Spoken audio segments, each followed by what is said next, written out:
খোদ যুক্তরাষ্ট্রের মাটিতে দাঁড়িয়ে আওয়াজ তোলেন মার্কিন সেনাদের বিরুদ্ধে, আহ্বান জানান মানবতার দিকে রাইফেল তাক না করার। ভৌগোলিক দূরত্ব কখনোই বাধা হয়ে দাঁড়ায়নি, বরাবরই ফিলিস্তিনের পক্ষে আওয়াজ তুলেছেন কলম্বিয়ার প্রেসিডেন্ট গুস্তাভো পেত্রো। ফিলিস্তিনিদের মুক্ত করতে যুক্তরাষ্ট্রের চেয়েও বড় বাহিনী গঠনের ডাক ছিল তার কণ্ঠে। এমনকি জাতিসংঘের মঞ্চেও তুলোধুনো করে গেছেন মার্কিন প্রেসিডেন্ট ডোনাল্ড ট্রাম্পকে। ট্রাম্পের অনুমোদিত গণহত্যায় নীরব সাক্ষ্য দেওয়ার জন্য জাতিসংঘেরও কটাক্ষ করেন পেট্রো। সোচ্চার কণ্ঠে বিরোধিতা করেন ধনী গরিব সাদা কালো বৈষম্য নিগ্রহের।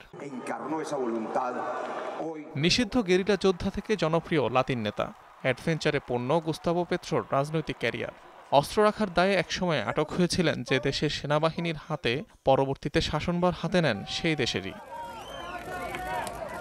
অস্ত্র সমর্পণ করে সদল বলে ১৯৯০ সালে রাজনীতিতে নাম লেখান সাবেক M19 গেরিলা যোদ্ধা গুস্তাভো পেত্রো। পরের বছরই নির্বাচিত হন পার্লামেন্ট সদস্য পদে। ছিলেন রাজধানী বোগোতার মেয়রও।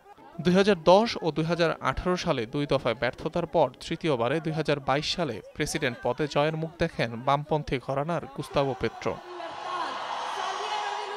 গাজায় আগ্রাসনের জেরে গেল বছর যুক্তরাষ্ট্রের ঘনিষ্ঠ মিত্র ইসরায়েলের সাথে কূটনৈতিক সম্পর্ক ছিন্নের সিদ্ধান্ত নেন কলম্বিয়া প্রেসিডেন্ট গুস্তাভো পেত্রো।